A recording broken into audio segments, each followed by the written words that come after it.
welcome to what, for many of us, is the highlight of an excellent couple of days. And that's the Young Talent Competition Award. We're enormously grateful to Aurelian and the competition lab at George Washington University and for Trento and its wonderful summer school for sponsoring this segment for us. And so grateful to Lear for giving a home for this project for any number of reasons. First, I think all of us who have experience teaching know that one of the great senses of hope for the future, sometimes in a gloomy world, is to see the exceptional young talent that's coming into our field. And to see a group of young scholars who I think are better prepared, certainly than I was, for the world that they're inheriting. Excellent academic credentials, superior preparation in other regards, and demonstrated excellence in so many respects. And in a world that poses so many difficulties, they'll need all those skills, but it's a real reason to be hopeful for the future, a face of a better future for all of us. Second, I think for our system, it's fairly apparent that a good competition policy system requires an intellectual infrastructure to operate. It operates on a framework of ideas, methodologies, research techniques that provide the knowledge, understanding, evaluation, assessment that's essential to do good work in our field. And universities, research centers, our academic hubs are crucial supporters for the operation of the entire system. Individual competition authorities can't do it by themselves, and they depend so crucially on academics to do foundational research, to provide continuing teaching for those who come into the field, and to be really vital supplementary institutions that support the operation of a competition policy system. Without them, the system would falter and it would simply fade away. This program is a way to recognize exceptional talent and exceptional research and to give encouragement for its development for the future that in some ways is foreboding, but again, when you see the quality of people doing the work, when you see the proposals we have, when year by year you watch the talent in the field, it gives you a sense of optimism that difficulties, problems can be overcome, and that we're on a path to a better life. Our format today is we have 3 finalists chosen from a field of excellent proposals. And we're going to have a member of the jury introduce each of our proposals, each of the 3. And then as the suspense builds, Michaela, at the end of our session, will ultimately present the award. And each of our candidates will have an opportunity to talk about their research as well. And Tommaso is going to kick this off for us. So if you like, please. Thank you, Bill. Thanks a lot. Hello, everybody. I'm Tommaso Valletti. I was delighted to be again on the panel for the selection of this Young Talent Competition Award. And I was thinking, because of the acronym, and you may have seen lots of videos outside, we're celebrating the 20th anniversary of this conference, and there's lots of things on social media.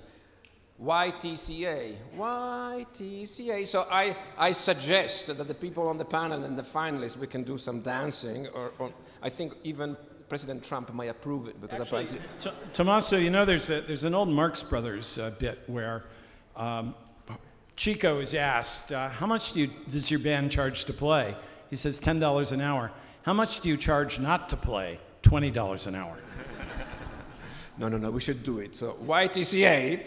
And I'm very pleased we made our choices, which were difficult because it was excellent research proposal that were being presented.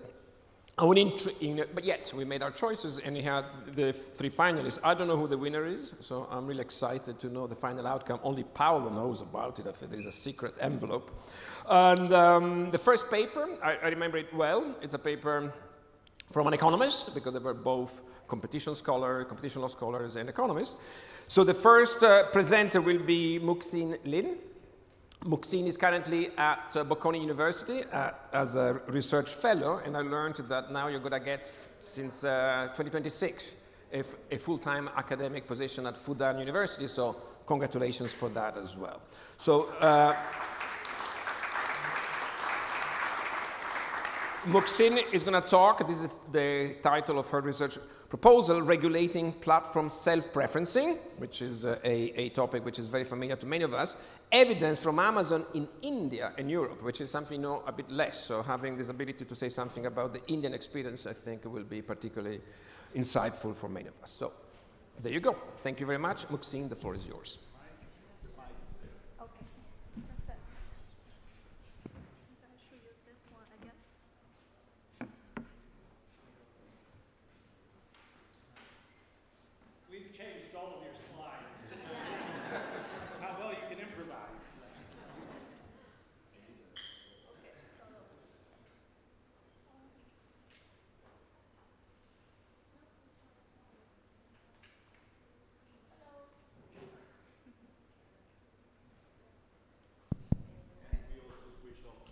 Yes, of course, of course. It's so good to be the first one. So, so today I will share with you a topic that I recently started. It's quite preliminary, so I will focus more on what I'm interested in and what I'm planning to do. But luckily, I started working on it before the summer, so I think I have some interesting results to share with you today. The title of my proposal is Regulating Self-Preferencing, Evidence from Amazon. So you may infer from the title, it's about Amazon, and it's a company that I think most of us are quite familiar with. But let me start the talk by sharing with you some information. Yes. Okay, so it's working. So some information regarding the company. So in most countries, Amazon works as a hybrid mode. It means that for this company, on the one hand, it works as a marketplace that helps sellers to be connected with buyers and facilitate the transaction to happen between them. But on the other hand, it works as a retailer. So Amazon itself also sells directly to the buyers. So if you think about this hybrid mode, there are two channels for Amazon to make profit. One is that they allow sellers to sell, and then they extract part of their profit by charging commission fee. Or the other channel is that they sell directly to the buyers, and then they collect the profit margin directly. So such a deal actually was suspected to have some conflict of interest. And one important aspect that I will focus in this paper is the recommendation feature called Buy Box. So what is a Buy Box? If we go to the product page on Amazon, you will see the small yellow button that if we click, we're able to make the purchase or add this product to my shopping cart directly. So basically, you can view Buy Box as a convenient option for us to make the transactions.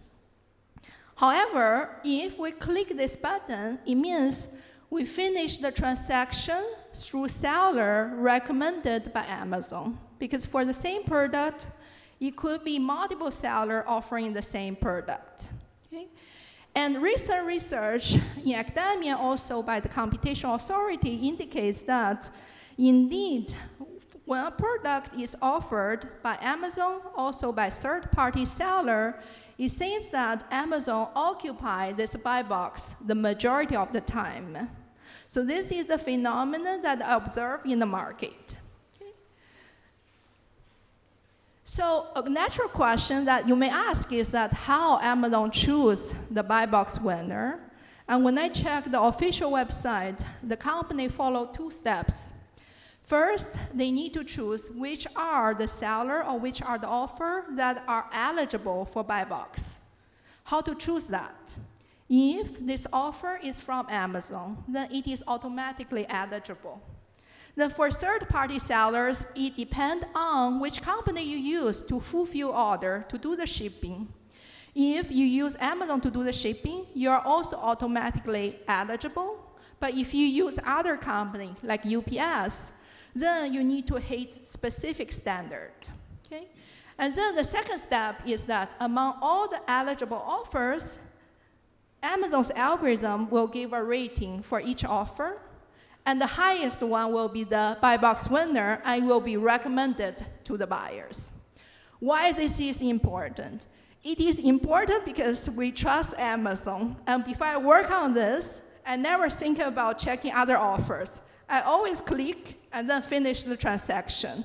According to the internal report by Amazon, around 90% of the transactions on Amazon are finished through this recommendation system. So this represents a very critical window where sellers need to win in order to get the demand and make transactions. Okay? And according to, sorry.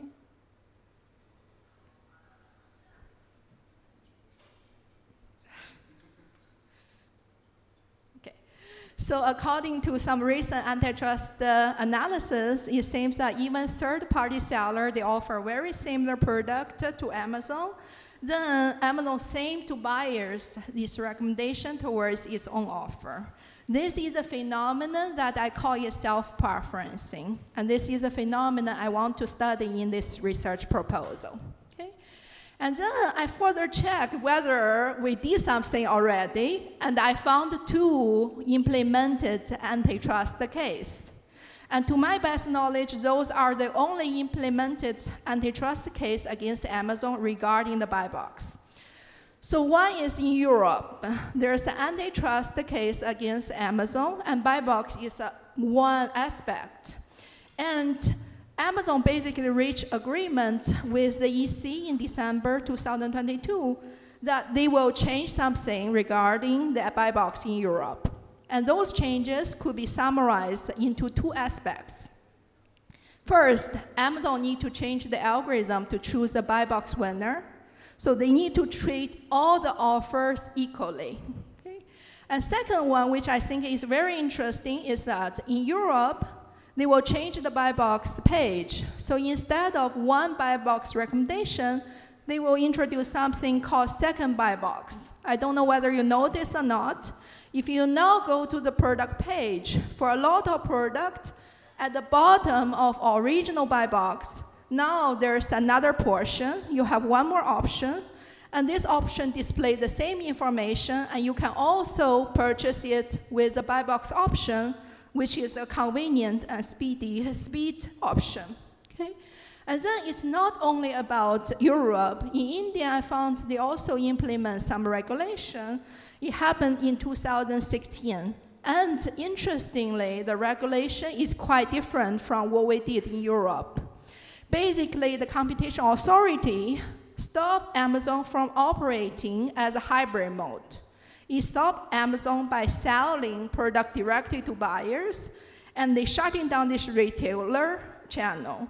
And through this, the goal of the competition authority in India is to try to completely remove the motivation for Amazon to do this type of self-preferencing.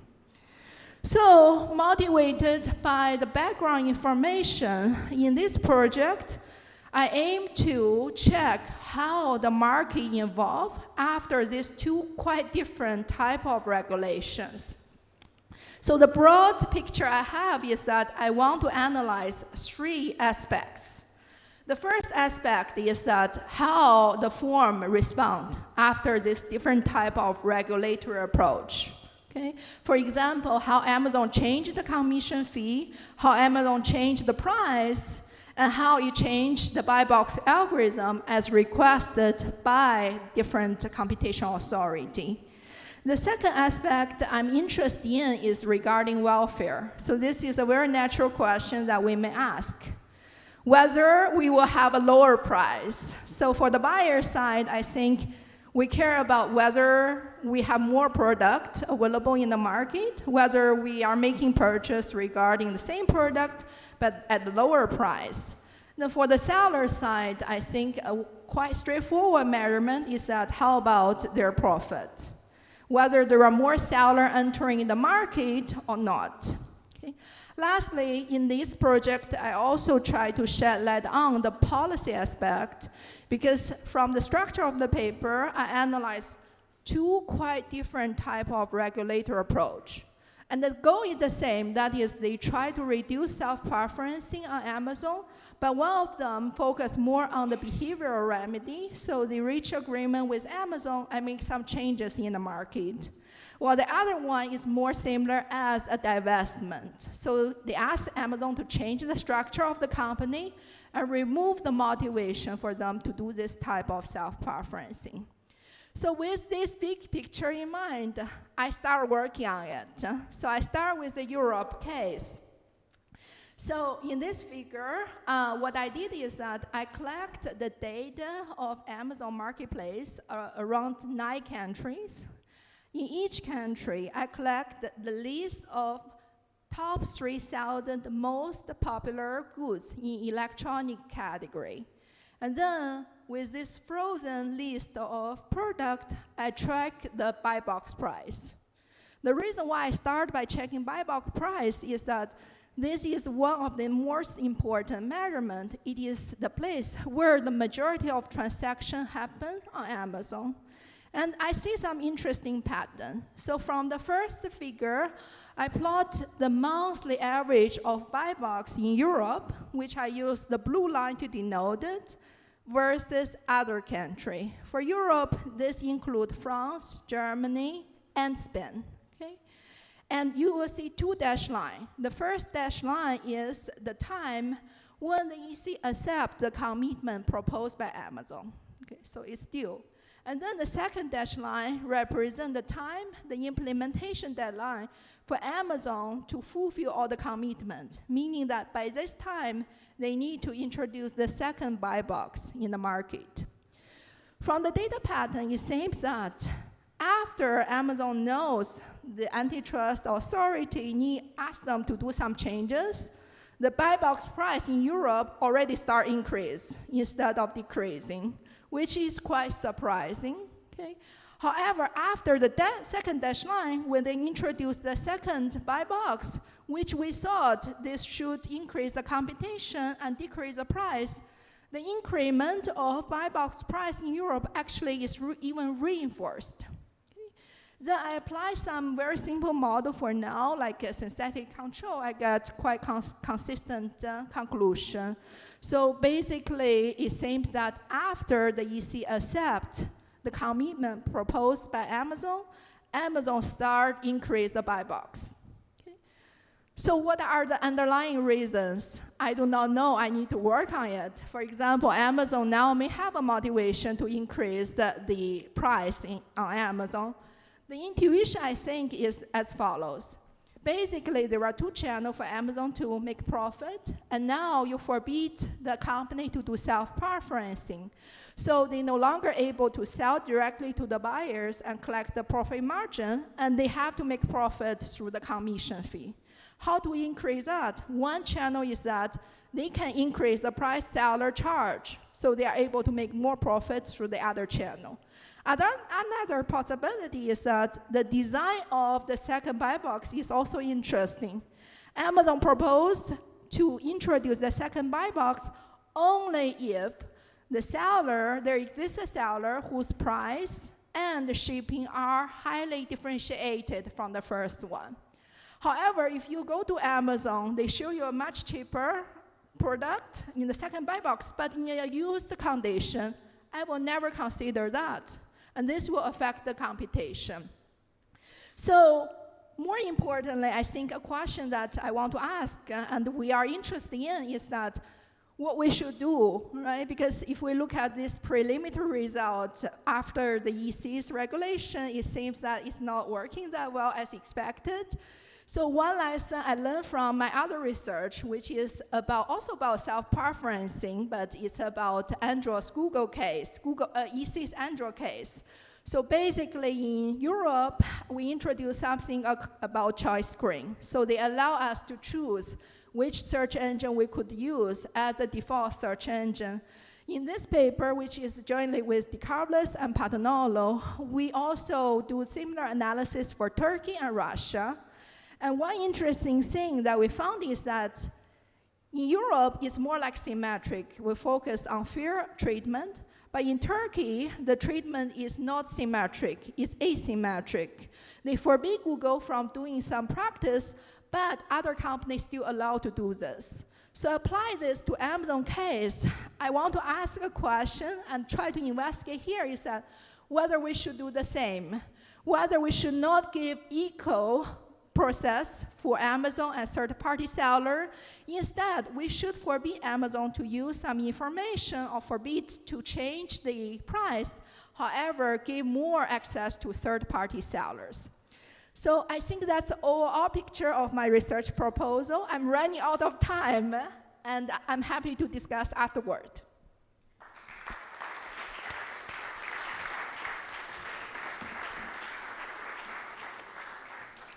Thank you very much, Muhsin. Our second introducer joining us online is Pinar Akman. Pinar, please.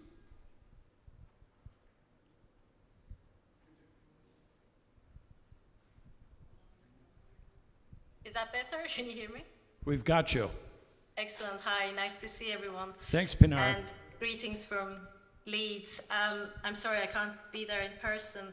So this next paper is also by two economists, and I have the great pleasure of introducing them and the proposal. The authors are Ilona Dielen, who is an economist pursuing a PhD at the moment at Paris-Créteil University in France, and Jean Mouton, a PhD in economics, who is working at the European Commission.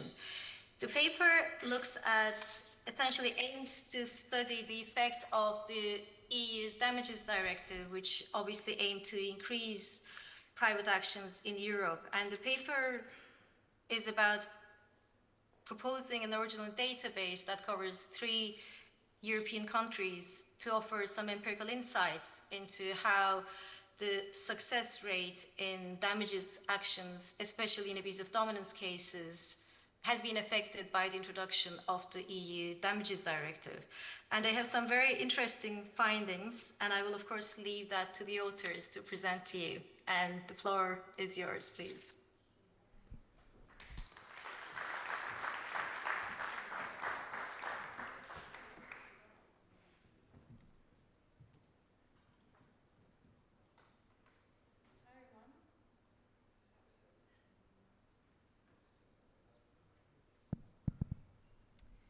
Hi everyone, if you know, you know. I just have to say first that these views are my own and do not reflect the official views of the European Commissions. And in contrast with the panel, very interesting panel we had on private enforcement of the DMA, we go back to competition policy and we're going to look at private enforcement, focusing on 1 or 2 cases. If you're familiar with the research that has been done in relation to private enforcement, economics research, it really focuses most of the time on 101 infringement. And most of the papers, if they are looking at the broader picture and all the cases, they were rather descriptively statistics about what is going on and the cases that are in the field. In our paper, our goal was to build first this original database of 184 cases following an abuse of dominance. I will go back to it, and also to apply some empirical method to understand the variables behind the success of these cases, and focusing as well on standalone action. As you know, there can be either full action following a competition authority infringement or standalone action. And we thought that these cases not only contribute the most to the deterrent effect to private enforcement, taking into complementarity with public enforcement, but also they face the greatest evidentiary and legal hurdles. So we really wanted to focus those as our treated group. So 11 years on, the key question: has the directive increased the likelihood of success of damages action following an abuse of a dominant position? The damages directive should address these incentive biases in the sense that claimants for damages actions, their main goal is not to introduce a case for the overall deterrent effects of competition. They aim to seek justice, compensation, damages, sometimes as well remedies. And we want to have a look. So if effective, this directive must have a differentiated impact on this specific group of cases or standalone cases involving damages claim since its implementation in 2014. So now if we look a bit at our data, so it's an original data set. I've been reading every single decisions. In French, it was easy for me. In English, fine. Italian, I had to use a software translating, and for some cases, it was really complicated. So it's 184 cases, not decisions. I really want to put the emphasis on this. And the selection of these 3 countries was both for methodological reasons, but also practical reasons. We wanted to have at least 20 cases per country, which was not always the case. And in terms of practical reason, we wanted to have the decisions available. And this is not always so easy to retrieve those decisions. So if I take the example of Italy, I first had a look at the ICC compendium of cases and antitrust, have like a few ideas of the cases that they were in relation to 1 or 2. And then I heavily exploited the database from the University of Trento on damages actions, as well as it. Thank you so much, because otherwise it would have been a complete mess for me. So I was very happy to be able to use it. And you can see here the distribution of our cases differentiated between treated and untreated from 1982, so the first cases was a French one, to when we stopped the data collection. If we look a bit at the key variables here, the success of the case, and it will be discussed if we have time a bit as a main limitation as well, how we define success, how we explain success in this model. So we assume that the case is successful if either damages were being awarded, if a settlement was reached, if remedies has been imposed, or if at least liability has been recognized. This is also a limitation. It would have been great to go a bit more into granularity of the success, but then with such a small databases, we chose to align a bit with what literature has done before. You can have a look a bit as well at the amount of the damages claims and awarded, and you will see that because of these very extreme values, the average will not reflect the median. The average duration of the cases was 55 months, and you will see, again, thanks to the University of Trento, we didn't know, but kind of sponsored this in a way, 56% of the cases from this data set come from Italy as well. And very importantly as well, 64% of the cases from this data set are standalone cases. And then I will let Ilona explain the empirical strategy. Thank you, Jan. Merci. For the empirical strategy, we decide to apply a double differences estimation. This is a kind of approach that allows us to compare the success rate before and after 2014, the date of implementation of the damage directive, and between affected cases, which we consider as standalone cases, and unaffected cases, which are follow-on cases. In this kind of approach, one main hypothesis is implemented, which is parallel trends. So we run several tests as a student test to allow us to know that prior the intervention of the European Commission, that all cases such as follow-on or standalone have a parallel trend as for the success rates. In the scheme, we can see for the 3 main coefficients that we estimate in our model. The y-axis is the success rate, and the beta 1 we can see on the left is the baseline differences between groups, so we can integrate the baseline differences. The beta 2 coefficients is a temporal effect for both cases, and our causal effect is the beta 3 coefficient. So any improvement of the success rate for the treated group after 2014 can be causally attributed to the damage directive. Mathematically, we estimate these equations. So we consider for each cases I, we will model its likelihood of success in the sector S and in the country C. So we can see for the dependent variable, for each cases, we have a binary variable for the success, 1 or 0. For each cases E, sector S, country C. And we find our 3 main coefficients, beta 1, beta 2, and beta 3. So beta 1, as I told before, is the baseline differences between groups. In beta 2, we have our temporal effect, and in beta 3, which is the interaction between treated group and post-intervention period, is our causal effect. We additionally control for cases characteristics, which include the duration of the case in months, the fact if the claim is made collectively or individually, and we also include several fixed effects to control sector specificities and country specificities, as long as we have 3 different countries, 3 different jurisdictions. And here we can find our table with all our coefficients estimated. In our table, we can see 3 main columns. Each column had one specific fixed effect in order to see if our coefficient are stable over specification.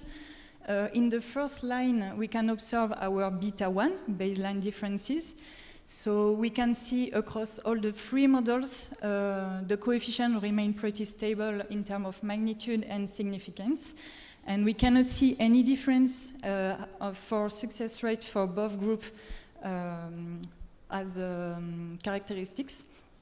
For the beta 2, the second line post 2040, we can also see stable coefficient, the same sign, but the coefficients remain insignificant, so there is no special differences before and after 2014, at the exception of the DID. The DID is a beta 3 coefficient, our causal effect, which told us that there is a significant and positive effect across all the 3 specifications, and most importantly, the last one, the third one, which integrates the country and the sector effects. So we can interpret the last coefficient significant as the treated group saw its success probability increased by 30.8 percentage points since the damage directive implementation. We run also several robustness checks to verify the robustness of our results. We run alternative model as a non-linear one, for instance, the logit and the probit models. And we find our coefficient remain positive and significant at the same level. That ensures us in our findings. And finally, we run a placebo test in order to verify if the parallel trends, the most important hypothesis in this kind of model, is effective, and we did not find any significant pre-trend effect, which comforts us in the fact that there is no possible alternative interpretation of these results. So maybe to conclude, this 1 or 2 priority enforcement cases are less numerous, but they are not less complex. And I would even add they are not less harmful, even though they do not benefit from the presumption of harm like it is for 101. And main limitation of this research is, of course, that we only have a database of 1 or 2 cases. It would be great to have a huge database of 1 or 2 and 101. This is something that we are working on. We consider this as being a first step with Professor Lena on-call and with Dr. Steven Series to collect cases all across the EU and make it as in a website, being an open database, so every economist will be happily doing some work and looking at this data set. This will take some years, let's be honest, but we work on it, and we have this research proposal being done. And we're very happy to present our research today. Thank you for attention.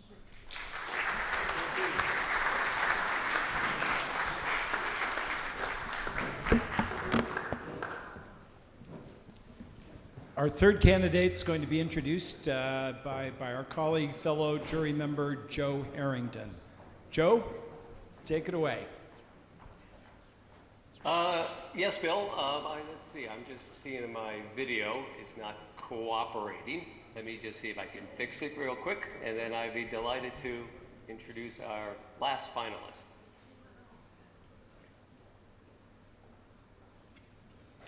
Well, let me move ahead. Maybe the video will kick in. Joe is actually just right next door here, standing behind that one over there. No. So, leave it to Bill to always make a bad situation into a good one. Well, anyway, good afternoon.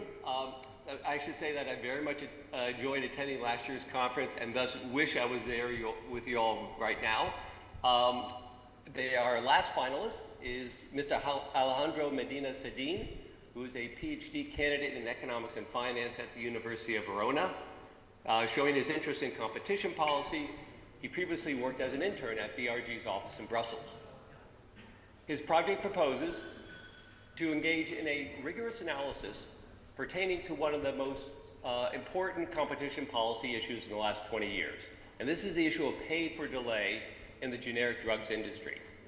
The practice involves a patent owner paying prospective entrants to delay their entry beyond the time of patent expiration. Given the FTC versus activist decision in 2013 concluded the practice was to be judged under the rule of reason or by effect, it is vitally important to understand the potential magnitude of harm from delayed entry. The study proposes to inform this issue. It will focus on a high-profile case which involved the delayed entry of competition into the market for Antrogel.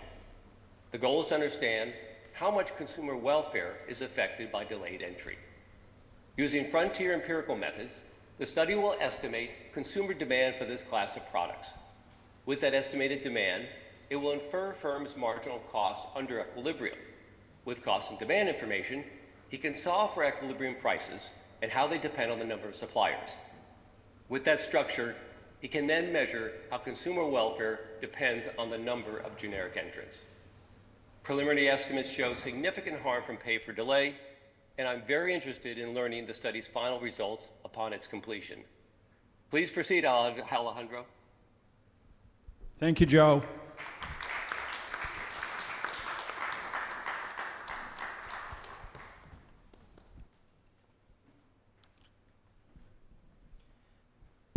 Okay, hi everyone. Thank you for having me here. So today I'm going to speak, as the professor said, about pay for delay.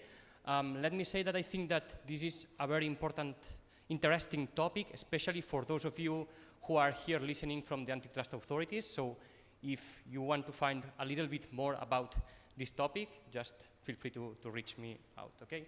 So I have little time, so let me briefly introduce what happens in pharmaceutical markets.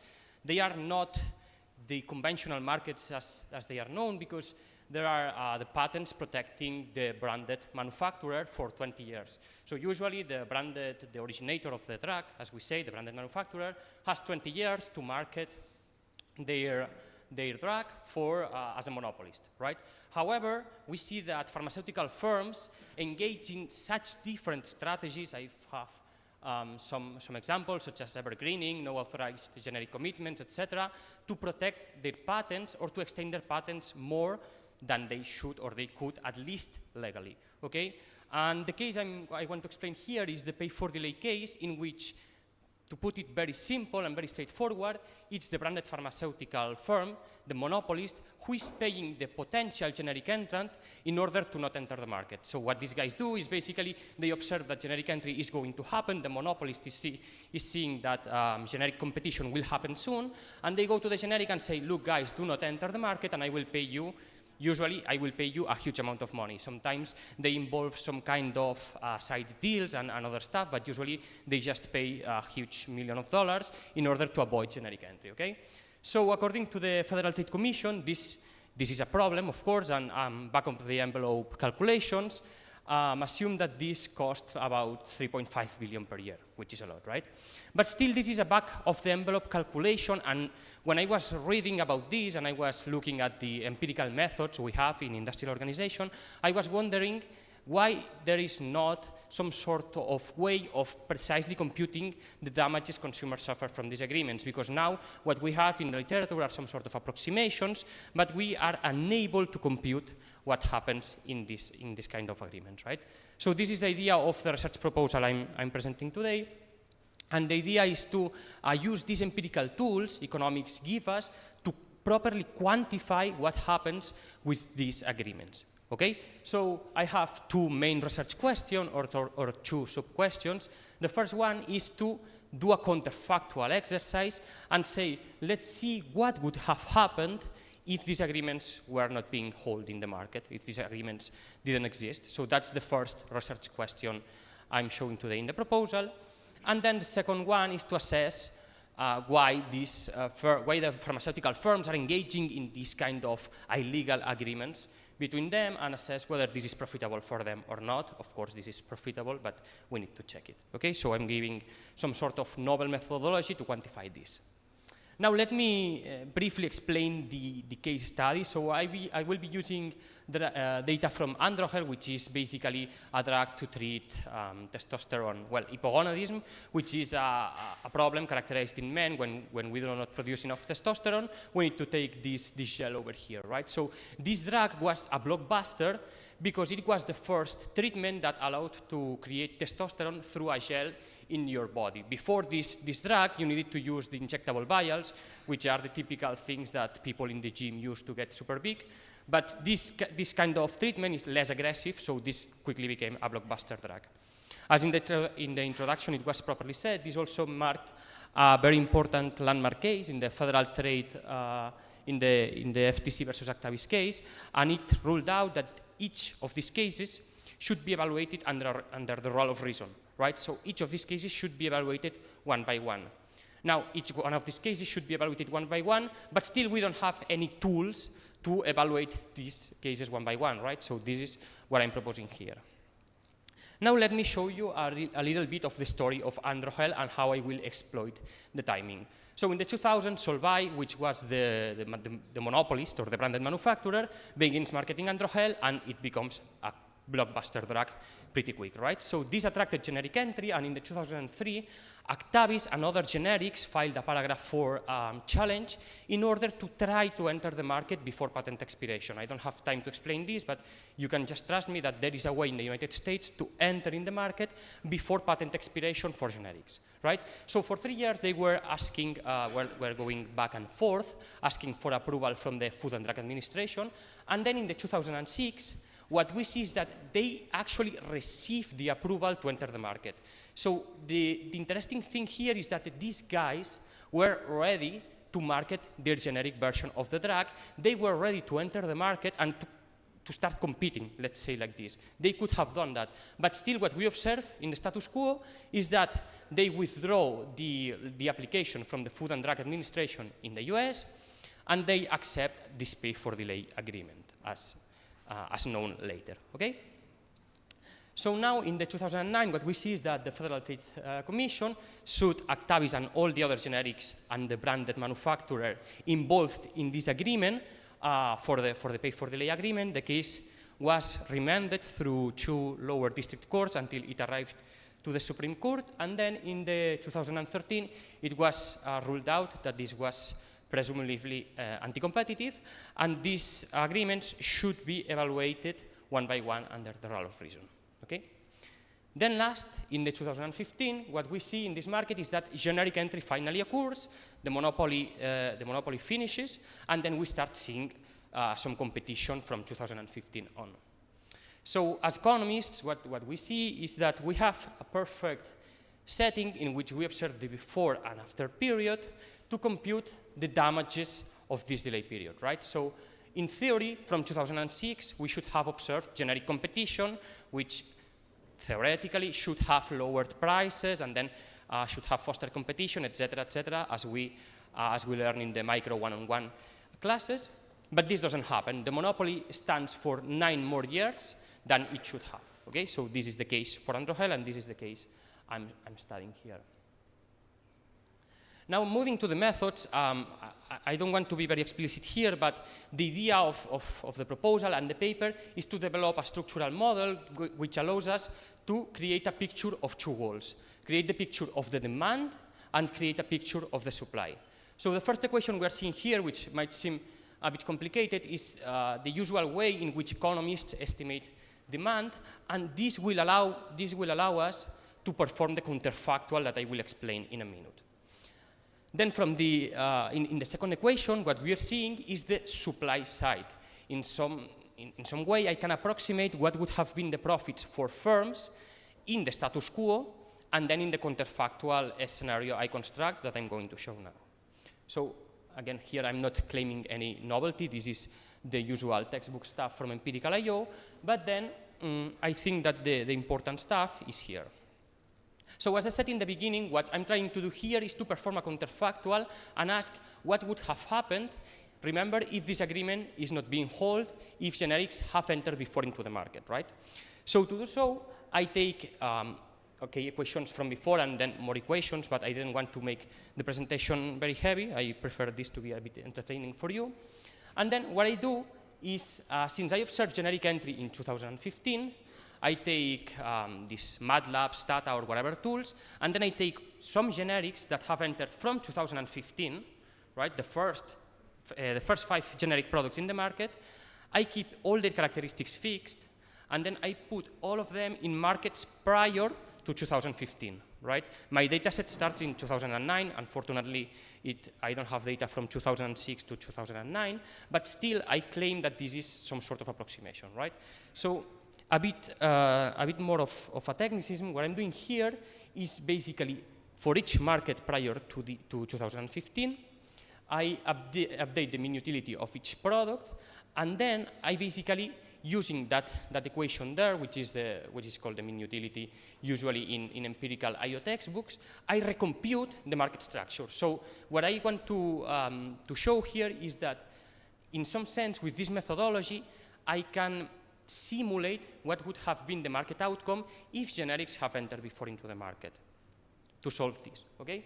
So in the second step, as I said, I recompute the market shares in this market, and then I solve the system in the supply side to see what would have been the prices, right? So in the end, after the algorithm keeps running and my computer is about to die, I can find a vector of prices and a vector of market shares that would have been in the market, that would have been the market picture if generics had entered the market. That's more or less the story I want to transmit here. So I have some preliminary results, but I didn't want to show long tables of demand and supply estimation. If you want more information, there's a poster outside in which I show the table of exactly which forms are more or less affected by this agreement. But I think the most interesting part of the paper is this graph, so let me spend a couple of minutes here explaining the results. So what we have here is, in the blue line, what we're seeing is the real price for Androgel, for the branded manufacturer, right? And the other two lines, the pink and orange lines, correspond to the branded manufacturer for the orange line and to the generic manufacturer for the pink line, in which I simulate the scenario, okay? So, as I said, I put generics before into the market and I simulate the structure. So what we're seeing here is that if generics had entered before into the market, preliminary results show that prices would have decreased a lot, especially when they start rising prices in response to generic entry, right? And in the working paper I'm doing, what I claim in some sense is that the difference between the blue line and the lower bound between these two lines is the damage that consumers suffer from this agreement. Why? Because, well, under some assumptions, we can say that that consumers would have chosen the lowest price, given the homogeneity of the market, right? But this is still preliminary results. The algorithm takes a lot to compute, but this is more or less the idea of the research proposal, right? So as it was said in the introduction, this is not an old thing that doesn't keep happening. I just put a couple of cases here that have happened both in the European Union and in the United States this year. So this just happened, right? And a key policy takeaway that I'm thinking when I'm like working on this paper is that, at least in the United States, I would say that we need some more transparency when we're seeing these paragraph 4 challenges for those familiar with the US pharmaceutical market, because when a firm is abandoning the possibility of entering the market and capturing market share, especially when they have already received approval, then there might be something happening behind that, okay, could be potentially lawful, unlawful, but in some sense I think from the antitrust point of view, we need to be clear with that. We need to take care of that, okay? To conclude, basically, this particular case, show how these agreements could have lowered prices so these agreements have, in fact, increased prices for the branded manufacturer. And then I also show in the working paper that consumer surplus increases substantially, right? And just a takeaway, especially, as I said, for those working in the antitrust authorities, I think this kind of methods, we don't need to use fancy stuff to quantify what happens in the market. Here, maybe I think I overcomplicate things too much, but still quantifying demand, so estimating demand and using the standard textbook IO supply models, what we can see is have a picture of the market and also apply this methodology to other cases in which, for instance, we want to do merger simulation, but this also takes quite a lot of time to do merger simulation, right? So this methodology can be applied to.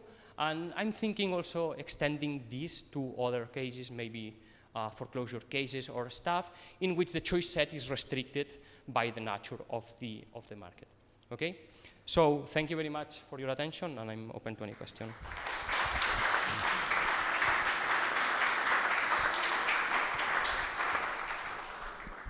Thank you, Alejandro. Thank you to all of our presenters. All of you had an eye for a great idea and truly informative approaches to trying to solve hard problems of interest to everybody here. Michaela. Pardon? I have an envelope. Ah, we have an envelope. Paolo has an envelope. You have a very difficult job because with one hand you have to open the envelope. On the one hand, on the other hand, Hold the microphone. wasn't this the day we were going to have the arm wrestling contest? I can do that. Okay. Thank you, Paolo. Thank you very much. Actually, today I have a very simple task, but since it's very simple, I try to make things a little bit complex. So I will use only one hand and the left one, you know. So, but I can do that. Thanks very much. So I will start the announcement from the third place. So the third place is, I will name by name, so it's a little bit friendly. So Alejandro, third place.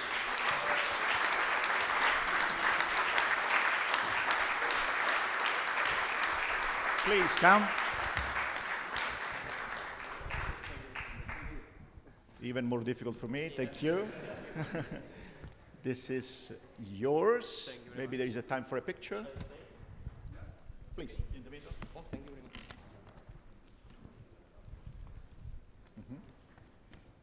Don't see the envelope.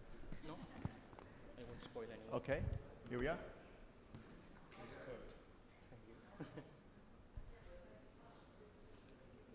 Excellent, thank you very much. Congratulations.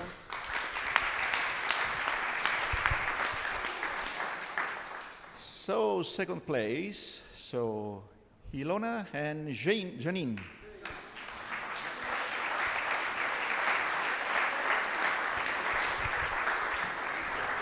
Congratulations, thanks for quoting Trento. Congratulations. Okay, the bags, sorry, here. 1 and 2. 2 bags, voila.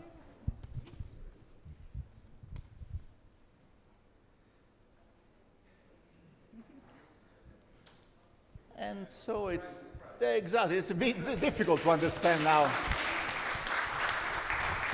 It is difficult to understand now who is the winner of this contest. So it's our pleasure also of the scientific committee to award to Maxine Lee. Please come with us.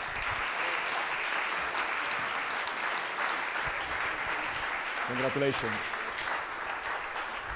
And so this time 2 bags for you. So not only the Lear one, but also the one of the Trento Summer School on Advanced EU Competition Law and Economics. We will wait for you next June in Moena. I look forward.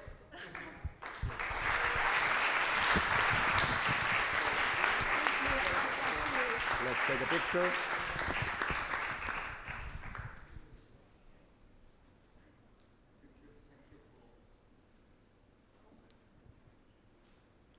Okay, excellent. Thank you. Sure.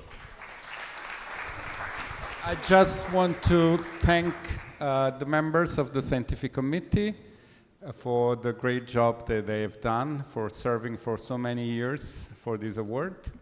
So thank you, Joe, thank you, Pinar, thank you, Tommaso, thank you, Bill, thank you, Michele.